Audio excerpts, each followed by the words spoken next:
Sejam todos muito bem-vindos a mais um episódio do Linkscast, o podcast que eu, Damiana, criei para trazer os nossos parceiros de negócios, nossos clientes e falarmos sobre os diversos assuntos que com certeza pode contribuir para você. Então aproveita e já segue aí o nosso canal. E hoje eu estou aqui com a doutora Camila Gangoni, que é cardiologista com foco em saúde metabólica, prevenção e saúde da mulher. Seja muito bem-vinda. Obrigada por ter aceitado o nosso convite. Boa tarde, Damiana. Eu que agradeço o convite. Um prazer estar aqui conversando sobre temas que eu gosto tanto. Que bom. E então já vamos aqui para esse é um meio diferente, né? Cardiologista e aí fala de saúde metabólica, prevenção e saúde da mulher. Muitos assuntos, né? Às vezes todo mundo se perde, né? Foi uma transição, né? Eu vim de uma formação tradicional, eu sou cardiologista, trabalhei muitos anos em pronto-socorro, muitos anos fazendo o trabalho de dia a dia, de cuidar de doente, de cuidar de doenças, de ver a dor das pessoas chegando ao pronto-socorro e o que acontece depois, né? As repercussões da doença, do infarto, do AVC, da insuficiência cardíaca, das doenças cardiovasculares na vida das pessoas e das famílias, né?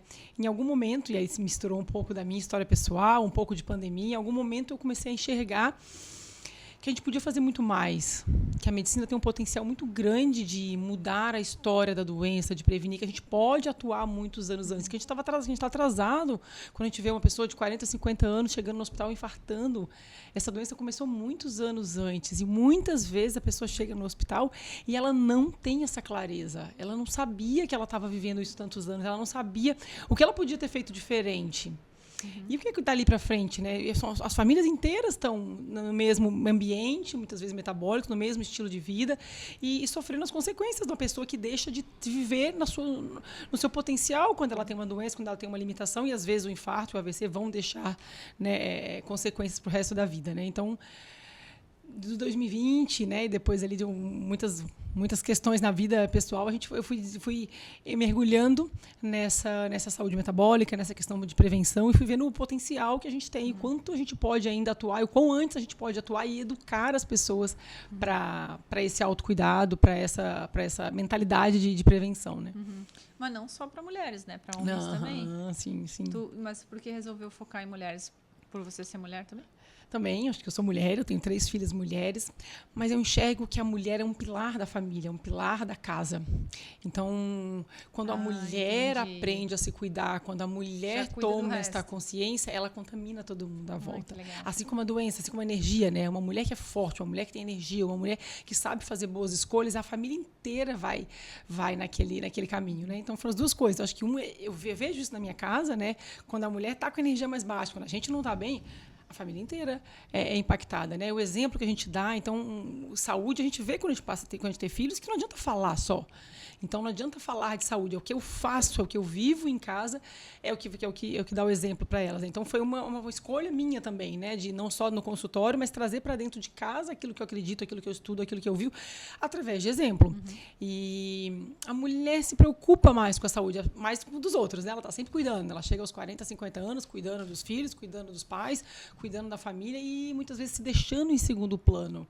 Então, quando chega nessa fase que é a que a gente vive hoje, os 40, 50 anos, eu me identifico com essa fase de pré-menopausa, a gente encontra mulheres, às vezes, exaustas da fase da vida, né? Às vezes ainda a milhão no trabalho, mas com filhos já grandes, com pais, às vezes, que precisam, sem ter parado para se cuidar, sem ter clareza da própria doença, se deixando em último lugar.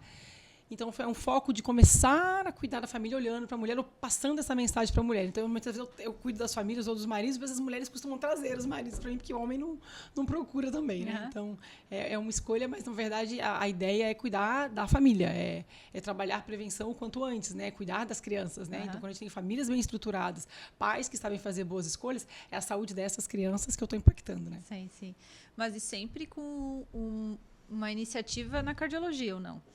Sim, acho que a cardiologia é a principal causa de morte no Brasil e no mundo. Então, se a gente quer pensar em prevenção, essa é a doença mais prevalente, né? Então, a porta de entrada é a cardiologia e eu brinco que eu miro no coração, mas eu atiro para todos os lados. Se eu trabalho prevenção do coração, eu estou atuando com prevenção de todas as doenças crônicas do envelhecimento. Então, às vezes eu engano, a pessoa acha que está indo lá preocupado com o coração, porque é o que nos preocupa tanto, né? Vira 40 anos, vira 50 anos, nossa, o coração, tenho medo do coração, meu avô morreu do coração. Então, as pessoas têm o medo e buscam pelo coração. Mas eu miro lá. Mas se eu cuidar do coração, se eu ensinar, se eu trabalhar a prevenção cardiovascular, eu estou prevenindo e cuidando todas as doenças crônicas de envelhecimento. Eu estou atuando no envelhecimento saudável, estou atuando na qualidade de vida e na autonomia das pessoas no envelhecimento. Então, a cardiologia é a porta de entrada, mas eu tenho hoje uma visão mais ampla sobre saúde. Eu não quero só tratar as doenças cardiológicas, eu quero evitar que as pessoas fiquem doentes. Eu quero que as pessoas vivam com mais potencial, com mais energia, vivam tudo que elas podem viver tendo saúde, né? É um pilar que afeta tudo na vida da gente, né? Mas e tu falou ali, né, antes que as pessoas não têm esse conhecimento, que às vezes chegam lá infartadas e nem lembraram o que poderia ter sido feito, né? Sim. Mas aí a prevenção começa quando? Desde o início da vida? Desde sempre, né? Por isso que a gente, cuidando de criança, a gente está cuidando cuidando das Do famílias, futuro. está cuidando das crianças, né? Isso é muito comum, eu faço exame também, e toda semana a gente vê pacientes chegando e dizendo, nossa, doutora, você não acredita, eu descobri tudo esse ano, minha pressão aumentou, eu fiquei diabético, nossa, não acredito, como apareceu um diabetes? Não apareceu. O diabetes não aparece agora, ele faz, no mínimo tem 10 anos que o pâncreas está fazendo hora extra, que esse pâncreas está sobrecarregado, que os padrões alimentares, que o estilo de vida dessa pessoa está direcionado para a doença. E às vezes ela tá bem intencionada. Poxa, eu fui no médico várias vezes, eu faço check-up todo ano, os exames estavam todos bons e agora aparece esse diabetes, doutor, mas como?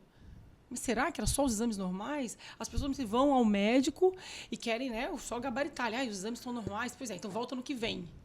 Mas o que faz a nossa saúde não é o exame do check-up. É o que eu faço dentro da minha casa entre um check-up e outro. Então, as pessoas vão para o check-up. Olha aqui, estou acima do peso, estou sedentário, mas o médico falou que está tudo bem, que do meu coração eu não vou morrer. Ufa, volta, ano que vem você volta a fazer exames. Então volta ano que vem. E aí é isso que a doença surge. Mas, puxa vida, os exames estavam normais. Então, não é o exame normal. O exame é uma oportunidade. A consulta, o check-up é uma oportunidade de ouro que a gente tem de despertar para a saúde, buscar aonde que o seu sapato aperta. O exame me dá pistas. Opa, a sua história, a história da sua família, os seus hábitos, o que você me conta na consulta são as pistas para a gente montar um plano, para a gente ver aonde que pega para você. Todo mundo tem aonde melhorar. Não existe ninguém perfeito, ninguém vai ser, eu não sou, mas todo mundo tem aonde melhorar. Tem pessoas que chegam com níveis de consciência, então eu tomo refrigerante todo dia. Ok, a gente vai abordar isso. Como é que eu posso melhorar isso? Tem pessoas que chegam, nossa, eu não como açúcar, eu não como glúten, eu não como fritura. Pois é, mas tá onde? Aí você vai descobrir, pois é, eu até fiz um story outro dia, paciente, excesso de fruta seca, excesso de tâmara, mas no coração bom. Ele tinha cortado tudo que ele tinha visto na internet que faz mal, mas a organização do padrão alimentar dele estava ruim. Os exames já vinham mostrando, sinalizando ali o início de um pré-diabetes. Eu digo que o ônibus está direcionado para a doença já, só que falta muitos pontos para chegar lá. Eu não preciso esperar o carro chegar lá na última parada, cheguei no lugar errado, era aqui que eu queria ir. Eu tenho que descobrir, olha só, está direcionado para outro lugar, não é para lá que você quer ir, você quer doença? Não, então não, vamos recalcular a rota. O quanto antes eu descobrir para onde está a direção, com seus exames que você me conta, quanto antes a gente pode recalcular essa rota. Sim. Eu não preciso esperar chegar no diagnóstico do diabetes. Eu não preciso esperar chegar no infarto. Então, tem várias coisas antes que a gente vai descobrindo, abordando e trabalhando a prevenção. Entre um check-up e outro, entre um exame e outro, nas escolhas que a gente faz todos os dias na nossa casa. Isso influencia as crianças, então as crianças aprendem a se cuidar de uma forma indireta, ali, sem dar nome às coisas muitas vezes, mas elas vão aprendendo com a gente, com o que vem todos os dias, né? Mas eu acho também muito uma questão de autoconhecimento e de mentalidade, né? Porque a gente vai procrastinando isso, esse cuidado, né? Vou comer só mais um docinho aqui, não vou na academia, ficou o ano inteiro sem ir, não se cuida, né? E aí, quando vê, virou uma bola de neve. Sim, a mentalidade entra em tudo, né? Então, por isso eu me apaixonei tanto por essa área, e por isso eu mergulho nessa parte de prevenção, porque todo mundo sabe o que tem que ser feito. Todo mundo fala isso para mim, mas todo mundo sabe, na internet tem, então tá fácil. O ChatGPT responde tudo. Mas não faço. Mas como é que eu faço a pessoa fazer o que tem que ser feito? Então, é mais do que isso, né? E aí envolve o potencial da consulta, a conexão que você gera, a empatia que você gera, o caminho que você encontra para descobrir as motivações daquela pessoa. Como é que ela enxerga esse futuro dela? Como é que ela quer estar? O que faz ela querer estar bem? O que faz ela querer acordar? O que faz ela querer emagrecer? É só para agradar o médico? É só para ver o exame dela baixar ali X pontos? Não, tem algo por trás. Então, isso precisa, para tudo na vida, a gente precisa ter um propósito que faça a gente querer, né? E a saúde pode ser o primeiro desses pilares que pode impactar outros, né? Então, tudo na nossa vida vai influenciando uma área, mas eu escolhi a saúde. Acho que pode começar pela saúde para transformar a vida das pessoas. Acho que a pessoa que cuida da sua saúde, que descobre uma disciplina, que melhora a sua rotina ali, que descobre esse autocuidado, ela vai ser ela vai ter um relacionamento melhor, ela vai cuidar melhor da sua casa, ela vai ser um profissional melhor, ela vai ter mais energia para trabalhar, ela vai ter mais força, ela vai ter mais disciplina. Então, todas as áreas da vida vão ser influenciadas. E eu escolhi trabalhar isso dentro da saúde. Eu acho que começar pela saúde eu tenho impacto de transformar vidas não só da pessoa e da sua volta, né? E falando um pouco mais de medicina, assim, né? O que a gente faz, né? Porque eu falando como paciente, né? Quando eu vou no médico, às vezes eu vou numa médica e ela trata a minha saúde de uma forma integral. Mas sempre falta alguma coisa. Né? E aí, quando, por exemplo, a pessoa é mais velha, ela vai no geriatra. O geriatra vai olhar tudo na minha cabeça. Por que a gente, quando vai no médico, o médico não fala tudo que a gente tem que fazer? A medicina, né, ao longo do tempo, foi fracionando a gente, né, foi dividindo cada médico, as subespecialidades, a quantidade de informação que se tem hoje, a gente vai tendo muitos especialistas, e essa é uma tendência, né? Então, cada um cuida do seu pedaço, cada um cuida. E, às vezes, para o paciente, isso é muito desafiador, né? A pessoa quer se cuidar e ela acha difícil achar quem olhe para tudo, né? Então, esse caminho me trouxe, assim, né, a medicina integrativa, uma visão integrativa ou integral da medicina, que não é uma nova medicina, mas é uma forma de olhar o cuidado, né? Você perguntou, você é cardiologista? Eu sou cardiologista, mas eu cuido de pessoas. Eu não cuido de coração. Então, eu preciso olhar o contexto, eu preciso olhar a sua história. É claro que em alguns momentos você precisa de um especialista. Em alguns momentos você vai ter coisas que estão fora do meu alcance. Eu nunca vou saber tudo. Mas eu acho que mudou o meu olhar, de olhar para o coração, você tem problema do coração ou não tem, olhar para a Damiana. Olhar para a sua saúde. Quando eu penso em prevenção, eu preciso ampliar, porque essas doenças todas se cruzam. Então, eu preciso olhar para o contexto. Então, se eu previno doença de coração, eu estou prevenindo demências, doenças neurodegenerativas, cânceres, tudo isso vão ter origens parecidas. Então, a medicina acaba ficando mais integrada quando a gente começa a olhar mais as bases e as causas, porque as bases e as causas são comuns. Então, hoje, cada vez mais a gente sabe que o que causa os cânceres, o que causa as doenças neurodegenerativas, doenças cardiovasculares, começam da mesma origem. Então, todo mundo começa a atuar nessa. Então, a gente sai um pouquinho dessas subespecialidades e começa a trabalhar mais a base e a causa das coisas. Aí isso começa a se cruzar. E a gente tem acho que essa visão de um cardiologista como um médico que cuida de tudo, né? Porque você começa o cardiologista, você vai ficar lá para sempre. É uma especialidade que, eu tenho medo de coração, todo mundo tem risco, é a doença que mais mata, então o cardiologista é um médico e vai cuidar de mim pro resto da vida. Então, eu enxergo dessa forma, sabe? Querer ser o último médico, o médico que vai cuidar de você sempre. O que você precisar, eu quero estar aqui, entendeu? E aí isso envolve emagrecimento, envolve saúde da mulher, envolve tudo que envolve a pessoa, né? E acho que o coração passa a ser onde eu miro ali, né? A porta de entrada. Que legal, gostei bastante. Eu já faz um tempo que eu quero ir no cardiologista já, e eu acabo procrastinando, né? Mas eu tive ano passado, eu estava tomando café e energético junto. O cardiologista mata, né? E aí eu estava sentindo uns no coração, né? Daí eu fui lá na emergência e tal, ele viu que eu realmente estava com um negocinho lá. Depois parei de tomar energético, passou, nunca mais eu voltei. Na minha sensação, o cardiologista, eu só vou ir se eu precisar dele. Não... É um esforço conseguir quebrar essa mentalidade. É isso que muita gente me fala, né?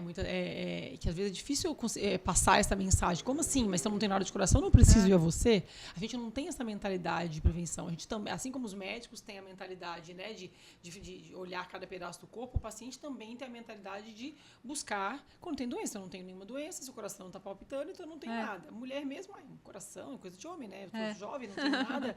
Então, aí entra o abordar a menopausa, porque aí passa a ser um gatilho sensível para a mulher. Quer dizer, todo mundo pode até achar que não tem nada, mas todo mundo chega nos 40, se a gente continuar a conversa, todo mundo aparece com algum sintoma. Seja lá por uma vida inteira que a gente às vezes não se cuida, pela sobrecarga dessa vida dos 40 que a gente está no auge de trabalho, seja lá pelas questões hormonais que começam a se bagunçar ali entre 40 e 45 anos. Então, essa passa a ser uma janela de oportunidade de cuidado. Porque a menopausa é uma virada metabólica para a mulher. Então, se você diz para mim, eu não tenho nada, não sinto nada, eu vou dizer, quantos anos você tem?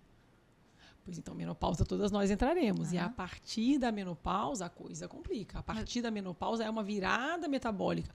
O risco cardiovascular, as mudanças hormonais, todas culminam em aumentar todos os fatores de risco e aumentar o risco cardiovascular.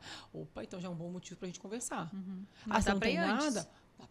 Quanto antes eu puder, eu digo que a gente tem que se preparar para a menopausa. É uma avalanche que vem. Quanto mais cedo, quanto mais preparada eu estou para essa transição, mais fácil é. Mais eu tenho clareza, eu tenho consciência, mais o meu corpo está organizado, menos impacto, menos sintoma eu vou ter. Então, essa preparação começa... Então, isso é um bom gatilho que envolve as mulheres, porque essa dor todo mundo sente. O coração palpitando, energético, nem todo mundo. Mas 40 anos, quem não se cuidou até agora, nos 40 a gente pega. Porque começa a sentir, começa a perceber, e a gente começa a falar, olha, a partir daí... Até os 40 não dá nada, mas depois as coisas começam a aparecer, né? As coisas que eram mais fáceis, o sono que era mais fácil antes, começa a ser mais difícil. Então, muitas coisas começam a ser problema para a mulher ali a partir dos 40 anos, né? Então, é uma janela de oportunidade. Se você não se cuidou ainda, vamos cuidar. A menopausa é uma questão metabólica, uma transição. Então, vamos começar a se cuidar o quanto antes e tomar consciência das possibilidades que tem. A menopausa não é o fim. A menopausa é um começo, é um desabrochar da mulher para uma nova fase de maturidade, resiliência e que precisa ser olhada do ponto de vista de saúde. Então, saber sobre os hormônios, saber sobre reposição hormonal, quebrar mitos, ter mais consciência para fazer suas escolhas e buscar ajuda. Você não precisa passar por isso sozinho. Mas a mulher ainda demora muito para achar uma ajuda, para tomar consciência disso. Felizmente, cada vez está ficando mais fácil. Muitos estudos, muitos médicos hoje em dia estudam, sabem e têm clareza de tratar e trabalhar com hormônio e cuidar de menopausa. Mas ainda é um desafio. Muitas mulheres ainda sofrem muito até entender o que tem, até achar alguém que entenda o que ela tem e oriente. Acha que estão ficando malucas, porque tudo fica ruim, né? Então, os relatos são sempre assim, né? Às vezes, olha, eu não me reconheço mais. Eu era uma pessoa animada, eu era uma pessoa disposta. Agora eu estou cansada, eu vivo me arrastando, não durmo mal, o casamento fica ruim, o trabalho fica ruim, a pessoa vai afundando naquilo, eu acho que eu tô louca, eu não me reconheço. Mesmo aquela que se cuida e que faz academia e tudo mais. Quanto mais bem cuidado está, claro, tem outras variantes, variações genéticas, mas de uma maneira geral, se eu já estou mais organizada, se eu tenho uma boa inflamação, uma boa alimentação, um corpo menos inflamado, não estou acima do peso, tenho boas escolhas, não estou sedentária, a chance de ter menos sintomas, de passar por isso de uma forma mais leve é maior. Se tudo já está ruim, se já está sobrecarregado, se já não está tendo tempo para o que tem que ter, já não está sedentário, se está sobrepeso, tudo isso vai aumentar a chance desse momento ser ainda mais conturbado. Mas para todas é o momento de parar. Se não parou ainda, parar para recalcular, ressignificar, rever, olhar para a saúde com outros olhos. Opa, é minha vez. E se eu quero cuidar da minha família, primeiro eu tenho que cuidar de mim. Então, a gente tem essa visão, a gente acha que é egoísmo, né? Botar, não, tem que ter cuidado dos agora não, eu não dá tempo agora, eu tenho que cuidar dos meus filhos, filhas. Mas se a gente não cuidar da gente mesmo, não vai dar para cuidar de ninguém. Nada vai funcionar. Então, ter essa clareza que eu preciso me cuidar para dar o exemplo para os meus filhos. Eu preciso me cuidar para ter energia e saúde para cuidar dos meus. Então, acho que é uma hora que a mulher tem uma maturidade para ter essa conversa. Que com 30, nada dá nada, né? Mas com 40, a gente vai mudando a forma de olhar tudo, né? Sim, só não dá para deixar chegar lá pior que, né? Mas e a mulher que está escutando a gente, né? Inclusive eu já me encaixo. que não tá assim tão bem ainda na foto, né? E quer buscar chegar nos 40 de boa. O que ela faz, então? Vai, marca uma consulta. Sim, acho que o start é sempre uma boa consulta, né? Pra gente tentar entender, porque não existe receita de bolo. Então tá, todo mundo anota. Vamos começar. Eu digo que a consulta, quando a gente tem essa visão integrativa, ela às vezes vira um peso. As pessoas vão ter medo, né? Muita coisa. Meu Deus do céu, tem que fazer isso, e agora? Eu saio daqui, por onde eu começo? Então, a gente tem que ter uma sensibilidade de entender a realidade de cada um, aonde. Eu quero que você me diga aonde você acha que dá para você começar. Não sou eu que vou dizer o que ninguém tem que fazer. Eu tenho que achar, eu tenho que buscar, mapear, entender você, entender sua história, entender seus exames, te mostrar o que eu vejo, quais são os riscos. E aí? Em base de tudo isso, aonde você acha que a gente pode começar? Tem que ser uma parceria. Não pode mais ser eu simplesmente, eu estou aqui, eu mando, você obedece, eu mando, você obedece. Voltamos àquela história, não funciona, né? O chat vai dizer o que tem para fazer. O que é que eu preciso fazer hoje para ter uma saúde boa? Então tá, né? Faço atividade física, come menos açúcar. Todo mundo sabe. Mas eu acho que entender o momento de cada um, entender o cenário, aonde eu preciso botar mais energia. Então, às vezes, os exames vão me orientando. Olha aqui, ó. E vamos escolher, dentre essas coisas que eu falei, por onde a gente vai começar? Às vezes é o sono. Às vezes, poxa, não tá. Eu acho que eu vou começar pelo sono. Então tá, vamos organizar o sono. O que a gente pode fazer? Vamos mexer na rotina, vamos mexer nos horários. Precisa dormir 3 horas mais cedo? Não. Mas será que você consegue dormir meia hora mais cedo? E celular? Pensa que a gente consegue tirar o celular meia hora antes de dormir? Não precisa ser 3 horas. Vamos começar meia hora. Tá indo dormir meia-noite. Dá para dormir 11h30? Vamos largar esse celular. Bota um despertador no celular meia hora antes do horário de deitar. E vamos largar o celular meia hora antes? Será que você está tendo tempo, oportunidade de dormir adequado? Porque as pessoas querem muitas vezes as pílulas mágicas, né? Mas o que tem de suplemento bom, então, para dormir? O que tem de suplemento bom para a gente envelhecer bem? O que tem de suplemento bom que é anti-inflamatório?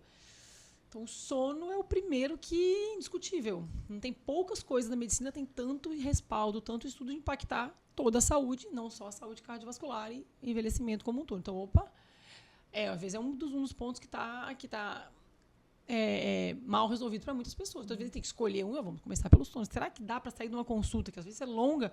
Então tá, eu vou cuidar do sono, da atividade física, da comida, eu vou cortar isso, eu vou fazer banho gelado, eu vou fazer sauna, eu vou fazer...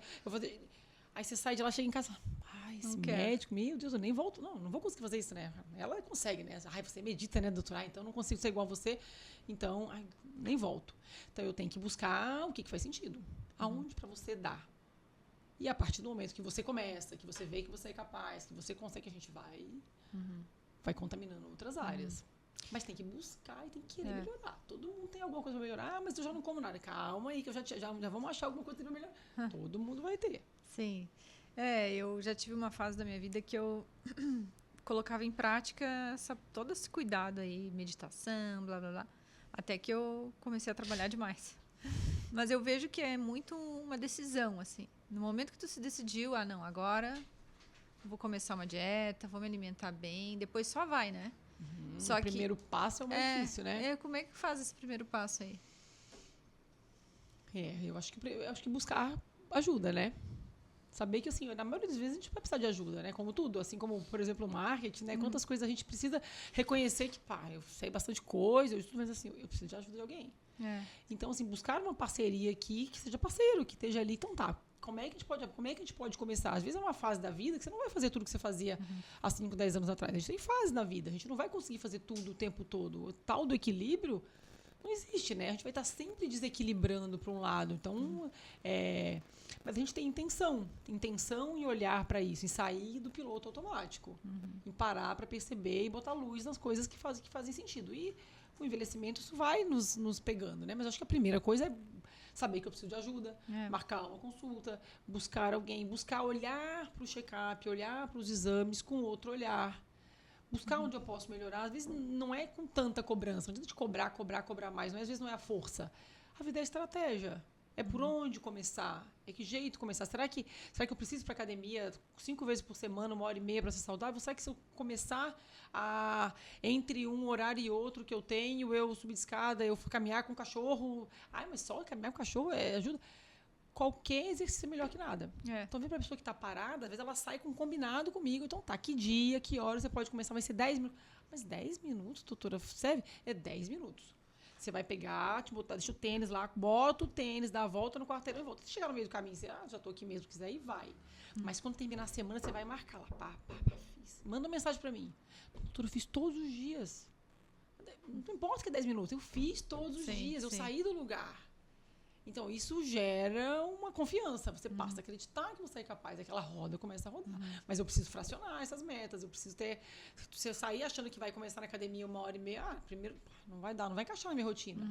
Mas será que 10 minutos encaixa? Opa, aonde? E aí você começa a ver, fico mais disposto. Até que dá. Até que não foi tão ruim assim. Doutor, eu odeio academia, mas até que eu achei que deu. E achando alguma coisa que faça sentido.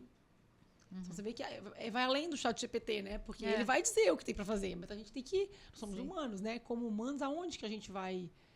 Aonde que eu vou descobrir o que faz sentido para você? Que ponto que eu vou pegar que faz sentido para você começar? Aonde faz sentido para você começar? É na atividade física? É na alimentação? É o açúcar que está ali? É o álcool do final de semana? Eu preciso parar de beber, mas será que precisa beber 4 dias? Será que precisa beber 3 dias? Será que a gente pode diminuir? Ok. Entendeu? E aí a gente vai. Sim. Talvez tentar encontrar a maneira que você tem de ter ferramentas, né?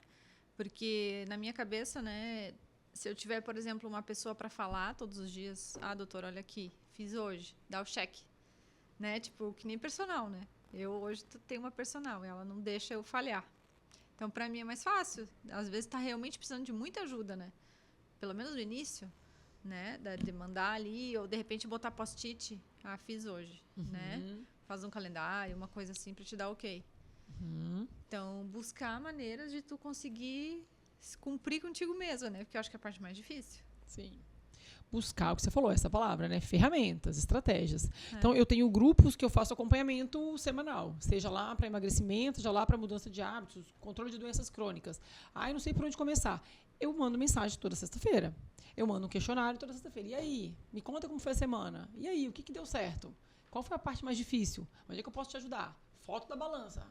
Foto da balança. Então, a pessoa, eu vou ter que mandar a foto da balança para ela. Então, é aquela coisa que a gente chama de accountability, que é a prestação de contas. Então, você tem alguém para qual você presta conta. E não um médico que você vai ver daqui a 6 meses, eu volto lá para contar. Então, é uma forma também de estar perto. A nutricionista que trabalha comigo vai mandar mensagem toda semana. Tem um preparador físico que faz avaliação, que faz minha auditoria. Tá indo, não tá indo. Faz a programação, faz as metas. Tem uma equipe que trabalhe olhando para a mesma direção, que trabalhe falando dos mesmos objetivos, falando a mesma língua e estando perto. Estamos todo mundo perto. Toda semana estamos aqui. Tem dúvida? Fala com a gente. Desanimei a semana, o sono foi ruim. O que aconteceu essa semana? Pois então, lembra que eu falei? Horário, pois é, eu vacilei nisso. O suplemento não está funcionando. Vamos mudar, efeito colateral. Ajustando que não está bom. A maioria das vezes as pessoas abandonam por falta de conhecimento, por falta de clareza, porque algum efeito colateral, porque acontece alguma coisa. Então, já que enfiei o pé na jaca final de semana, então mês que vem eu volto. Não, mês que vem eu volto não, segunda-feira a gente começa de novo. Mas não tem essa. Engordou 1 quilo. Ok, eu digo que até a gente tem um alerta.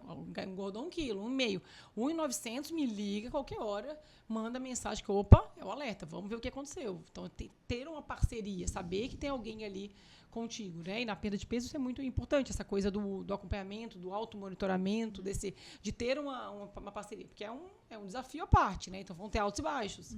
A caneta emagrece, as ferramentas, mas e aí? Como é que é o resto? O que você aprendeu ao longo do caminho? Que ferramentas você tem para lidar com essa doença? Será que é só a caneta?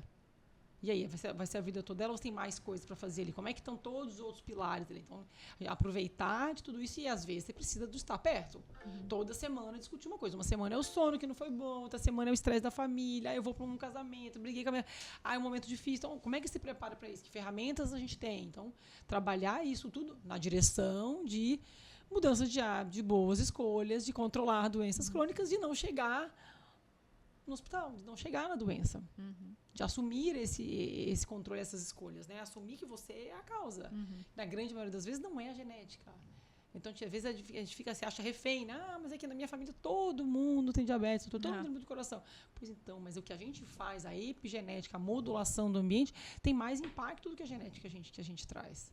Então, às vezes, o vitimismo de, não todo mundo aqui tem. Não, é uma doença prevenível. Na grande maioria das vezes, a gente pode prevenir, colocar em remissão estágios iniciais da doença com clareza, com conhecimento, com consciência, com ação, com desconforto, fazendo muitas vezes o que tem que ser feito. Às vezes não é o mais gostoso, não é mais... Então, entra na mentalidade.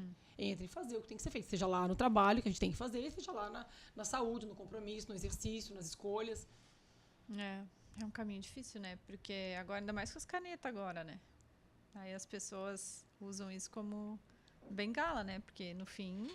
é algo muito mais profundo, né? Mas olha só, se por um lado ela pode ser ruim como bengala, eu enxergo que ela pode ser um grande potencializador. Inicial. Porque ela desperta uma confiança que a pessoa tinha perdido. Aquela coisa de, a culpa é minha, já aconteceu várias vezes, eu nunca consegui. E assim, a pessoa carrega isso por muitos anos. A falta de possibilidade, não tem mais o que fazer, eu não consigo. E quando você vem com um remédio potente, validado, com resultado, que impacta até em saúde cardiovascular e risco cardiovascular, tamanho, a potência. E a pessoa vê que ela é capaz de novo, Claro que isso tem que ser bem usado a nosso favor, de, poxa vida, eu consegui. Olha lá aquele peito, assim, você olhar para o espelho de novo, você recuperar essa autoestima, você recuperar essa autoconfiança, dá força para cuidar de todo o resto. Então, ela não tem que ser uma bem, então tá, vou ficar aqui porque já consegui. Não, pelo contrário. Poxa, doutora, eu tô conseguindo. Há muito tempo eu não tinha esse peso. Nossa, eu tô feliz. Agora dá vontade de academia, a autoestima muda, a confiança muda e aí o ciclo é virtuoso. Então, ela pode ser usada como excelente ferramenta que potencializa todo o resto. Mas eu tenho que criar ferramentas ao longo do caminho. O que a gente faz enquanto está usando? Tem mais clareza? Tem, mas a caneta não te leva na academia. A caneta não te ensina a dizer não. Sim. A caneta não cuida das suas emoções. A caneta não toma as decisões do que tá te incomodando na vida. E isso precisa ser resolvido ao longo do caminho. Não te ensina a comer. Você fica sem comer, mas aprender a comer... Tá. Então sem fome é fácil. É fácil, mas como é que aprende a comer? Então, tem muitos aprendizados que tem que acontecer ao longo do caminho para que esse resultado seja sustentável, duradouro e traga realmente mais saúde, não simplesmente estética ou peso, mas trazer o conjunto de mudanças, né? Bacana. Já me deu vontade de marcar uma consulta. E as suas filhas são novinhas? Como é que é? Eu tenho uma de 12, uma de 10 e uma de 5. Ai, que amor. Nossa, 12, 10, bem pertinho, né? 2 anos de diferença e a pequena tem 4 anos de diferença dela. Mas e o que a gente pode fazer, né, em casa como mulheres, né? Como tu falou ali, que já é um pilar para a família inteira, né? Os hábitos saudáveis, mas também não pode ir para aquele extremo, né? Eu falando já em casa, já lembro da minha família, né? Sim. De comida, principalmente, eu acredito. Sim, é desafiador, né? Porque você tem que ensinar, mas você não pode restringir, você tem que saber o tom. Eu sou uma pessoa chata. Então, assim, eu tenho que sempre me policiar para não ser chato. Eu tento sempre ensinar. Sabe, elas leem o rótulo, eu compro as coisas, elas sabem que o que eu boto dentro de casa. A criança não tem cartão de crédito. Ela come o que você bota em casa. Então, a responsabilidade primeiro é do pai e da mãe. Ela não comprou. Então, o que tem em casa é a primeira responsabilidade minha. O que eu compro para botar dentro de casa. O que eu como, o que eu faço, nossos hábitos, os hábitos do pai e da mãe. E o que você compra. E aí, você vai ensinar isso todo dia.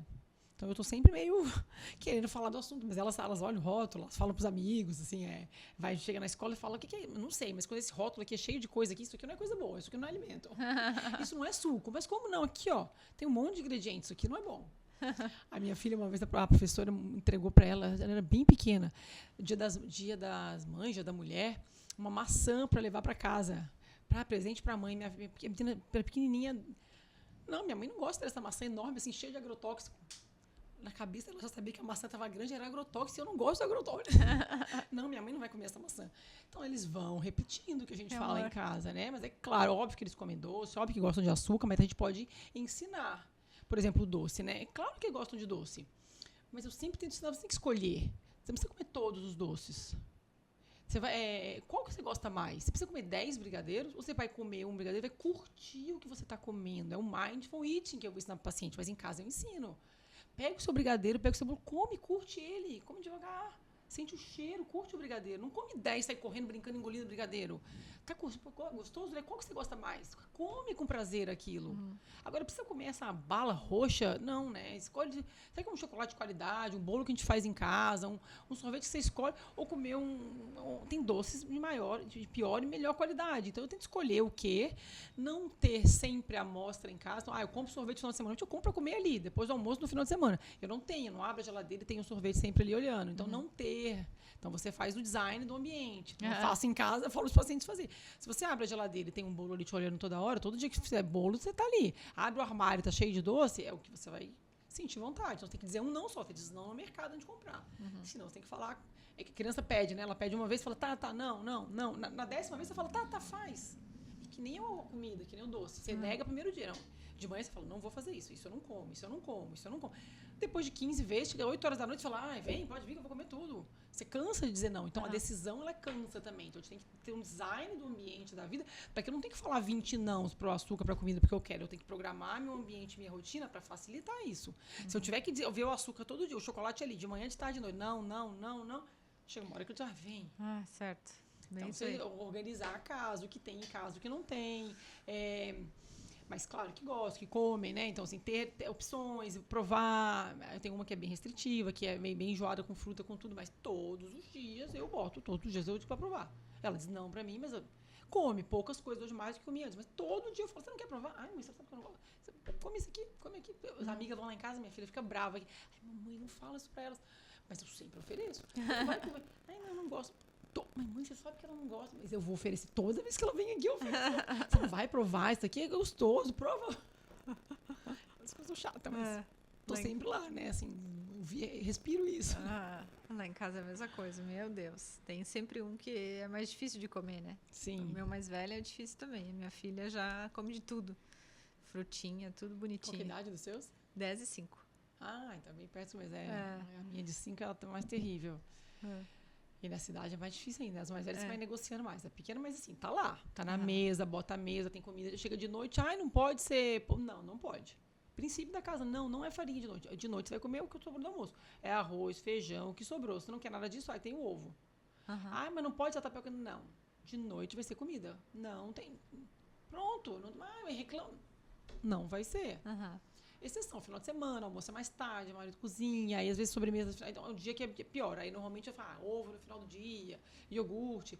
Mas no dia a dia tem princípios que vão norteando as escolhas ali, né? Então não é que não dá doce, mas assim, não dá pra comer doce o dia inteiro, não dá pra querer comer, tu vai no hotel.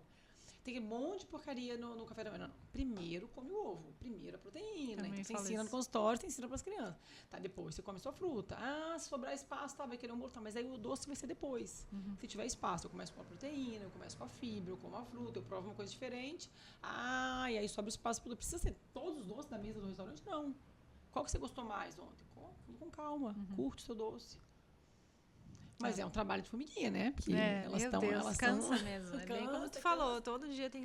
come de uma vez. Todo dia. Mas eu achei bem diferencial, né? Esse teu trabalho de ser mais integrado, né? Eu, com certeza, né? Vai num cardiologista ou tu vai num cardiologista que vai olhar para outras coisas, né? Com certeza eu vou no mais integrativo, assim. Mas me conta um case, assim. Case de sucesso de alguma paciente, assim, que mudou a vida, pra gente escutar. Então, acho que a perda de peso o emagrecimento, eu acho que é onde a gente vê mais essas transformações, né? Eu digo que é uma área que cruza o que eu quero entregar e o que as pessoas buscam, né? Porque, assim, buscar saúde é meio abstrato às vezes, né? Eu tô quieto aqui no meu canto, buscar saúde, mas o espelho, o peso, não, né? Então, eu acho que é uma área que você consegue chamar as pessoas e trazer para a saúde cruzando e usando essa coisa da estética, porque a estética vende mais, saúde, né, as pessoas demoram mais. Mas é muito legal quando você vê, tem pacientes que às vezes vêm por causa do espelho, de peso, tem um paciente que perdeu 20 quilos.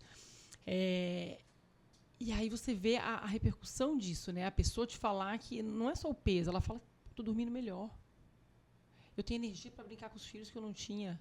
O marido é um paciente minha, que o marido não é meu paciente, ela veio me contar que o marido tinha perdido 15 quilos. Mas ele fez, eu comecei a emagrecer, às vezes mais fácil.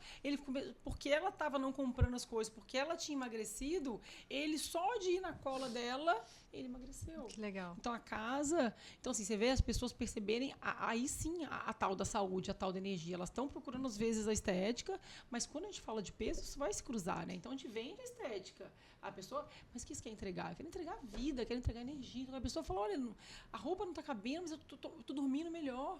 Eu tenho mais vontade de fazer as coisas. Meu filho não conseguia brincar, não conseguia fazer as coisas. Então, isso é muito legal, quando eu vejo as duas coisas se cruzarem, sabe? A estética versus a saúde, né? O emagrecimento torna isso mais palpável, assim, torna isso mais fácil de falar, de mostrar, né? Legal. Do que você falar, um exame. Então tá, eu vou fazer tudo isso certo para o meu colesterol baixar.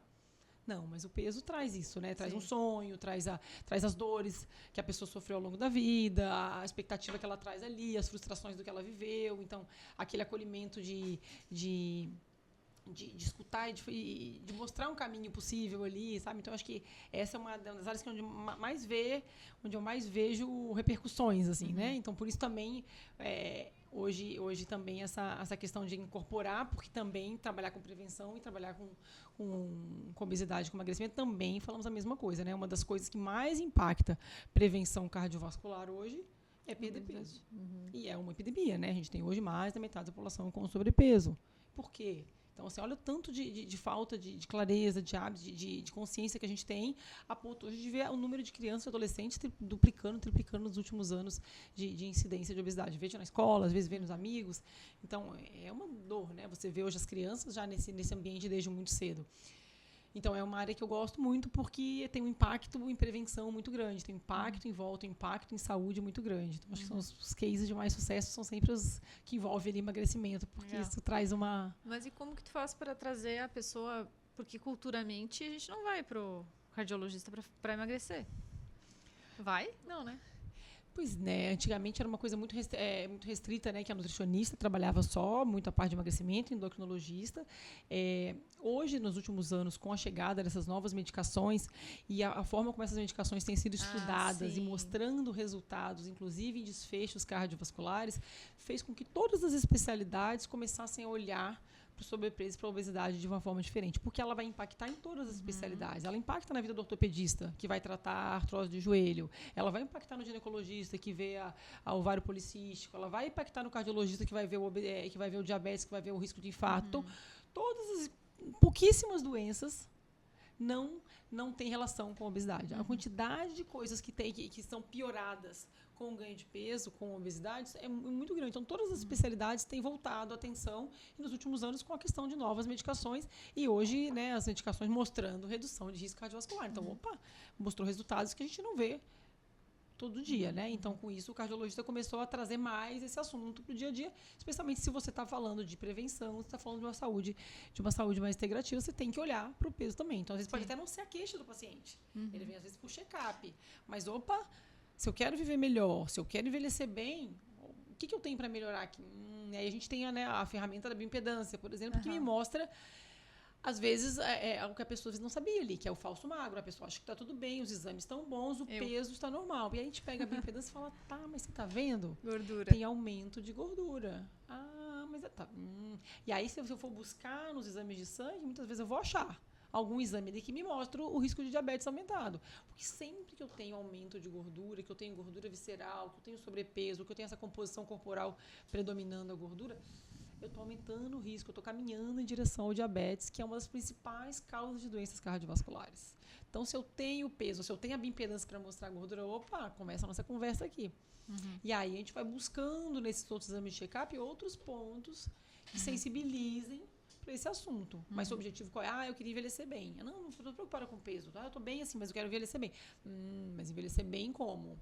O que você gosta de fazer? O que você quer fazer? Eu quero andar, eu quero fazer, eu quero cuidar dos netos, quero baixar, quero levantar. Tá, para te abaixar, para te levantar, para fazer a trilha que você faz hoje, ao passar dos anos a gente vai perdendo. Eu digo que nem aquela esteira do aeroporto que anda para trás, né? Assim, a gente está parado, tá andando para trás. A vida vai levando para trás, a idade você tem que andar, daqui a pouco você tem que acelerar o passo, porque a vida vai te levando cada vez mais para trás. Então, se eu quero continuar no mesmo lugar, se eu quero andar eu tenho que ter estratégia para andar para frente ali, para vencer a força da onda, da maré que está me levando para trás, né? Então, eu tenho que estar sempre... Isso vale para massa muscular, isso vale para condicionamento físico. A idade vai empurrando para trás. Então, se eu quero envelhecer bem, se eu quero ter condicionamento para fazer o que eu faço hoje, eu tenho que estar melhorando, porque a vida vai me levando para trás. Meu Deus, já me deu uma tapa na cara dessa cidade. Te mexe. Começa de uma vez. Tudo se cruza, né? Tudo se fala, por isso que é difícil a gente cuidar de uma coisa só, né? Depois que a gente começa a estudar e olhar para isso, a gente não desvê mais, né? A gente começa a olhar muitas outras coisas. Então, não tem mais como ser diferente. Mas não tem uma consulta, não tenho nada, a consulta é rápida. Não, nunca é rápida. Porque sempre tem muito assunto, né, que envolve isso, né? Então, você mergulha e você não consegue mais não olhar para essas coisas. Exatamente. Quando eu comecei ano passado, ano retrasado, eu fiz uma dieta e eu estava muito focada, assim. E aí eu falava, até teve uma amiga minha que me mandou assim, como é que tu tá conseguindo, né? Eu meio cansei. Eu digo, não, é um caminho sem volta. Não vou mais voltar atrás. Tá maravilhoso, tô muito feliz. Comendo bem, tá me sentindo bem, feliz e tal. E aí, do nada, parei. E aí a gente nem sabe. Depois tu olha pra trás e fica pensando assim, por que eu parei, Deus? Por quê? Né? Até hoje teve eu fiz fazendo o PMR ali do nosso conhecido Edu. Ele falou isso, assim, se tu desistir, depois daqui a 5 anos, tu vai pensar, poxa, por que eu não comecei lá atrás, né? Era tão melhor, eu estaria tão bem hoje, né? Então, só que o começar, eu acho que é a pior parte, né? Principalmente para mulheres, assim, né? Que a gente tem a família, tem o trabalho, meu Deus, é muita coisa, né? Sim. Mas eu vejo nesses pontos, né, especialmente no emagrecimento, na rotina como um todo, Aquilo que a gente falou no início, né? A falta da estratégia ou de alguém do suporte do lado. Isso, acho que o suporte ia fazer toda a diferença para mim e muita gente. Então, às vezes acontece, né? E é natural que vão ter momentos da vida mais fáceis e mais difíceis. E na questão do peso, a gente sabe que o estresse é um dos grandes vilões. Então, os momentos mais difíceis da vida, seja lá para você, para a família, seja lá por um problema financeiro, seja lá por um problema de saúde seu ou da família, vai ser o momento mais difícil. É aquele momento que você não quer nem olhar para isso. Não, é esse que eu quero te ajudar. Não quero que você venha quando tá tudo bem. Eu quero. Seu negócio diz, eu não vou no médico porque eu não tô. Não, agora tem que vir. Então a gente ensina, eu falo muito sobre o automonitoramento. Eu tenho que me vigiar, perdi peso, não importa o resto da vida. Eu vou me vigiar toda semana. Eu não posso deixar o trem descarrilhar. Eu tenho que saber com quem que eu estou lidando, quem é meu inimigo ali. Então eu vou pesar ativamente durante todo o processo de emagrecimento, mas eu continuo pesando no pós. Ok, final de semana, enchei, feriado, réveillon, ganhei 1 quilo, ganhei meio quilo. Não pode passar de 1,9. Chegou em 2 quilos, opa, sinal de alerta, para tudo, liga, não, encaixa para amanhã, preciso tiver amanhã, por que não? Eu não posso esperar, dizer, eu não estou pesando. Não, como não está pesando? Agora tem que pesar. Eu estou muito estressada com você. Não, então agora você tem que pesar. E aí tem que voltar, a gente discutiu a estratégia. É o remédio que precisa voltar, é uma dose que precisa ajustar, é um outro remédio, é uma outra dieta. A gente vai mudar a estratégia, mas a gente tem que ir em equipe, eu tenho a Nutri junto, o que a gente vai fazer? Não estou conseguindo nada. Alguma coisa a gente vai conseguir. Vamos pedir ajuda do remédio de novo. Volta o que tinha parado. Pode ser que precise. Mas é uma doença crônica. Então a gente tem que. Não é a força de vontade. Então eu que sou ruim que não voltei. Não, o médico que deixou. Então a culpa é sempre do médico. O médico que deixou. Então você tem que estar ali, né? Para dividir essa responsabilidade. A gente não para de tomar remédio para pressão, a pressão sobe, você não fala, eu sou muito ruim porque eu parei de tomar o remédio da pressão e a pressão subiu. Não. Se não está cuidando, se não está tomando remédio, as doenças voltam, né? Então a gente tem que continuar cuidando, seja lá com remédio ou não. Parei de cuidar, parei de tomar o remédio, as coisas tendem a voltar. Então, quem é meu porto seguro? Para quem que eu vou ligar na hora que eu precisar? Então, isso é um aprendizado do processo, né? De saber aonde voltar. Assim, é o que você falou. Eu não quero mais voltar para aquele lugar. Guarda isso, o que dói para lá. Eu não quero voltar mais. Então, então estamos juntos. Então, alerta. O que precisa ser mudado? Claro que não vai ser fácil o tempo todo. Claro que vão ter épocas melhores e piores, mas liga o alerta e volta e vê com quem você pode contar. Muito assunto pra gente conversar. Muita coisa boa. Queria que tu deixasse o teu arroba para as pessoas te seguirem. Tá, o meu arroba camilagangoni.cardiologista. Gangoni, né? Gangoni. Ótimo. E para você que nos viu aqui hoje, gostou desse assunto e acha que tem alguém que está precisando muito escutar, encaminhe esse vídeo para essa pessoa. E muito obrigada por ter aceitado o nosso convite mais uma vez. E a gente se vê no próximo Linkscast.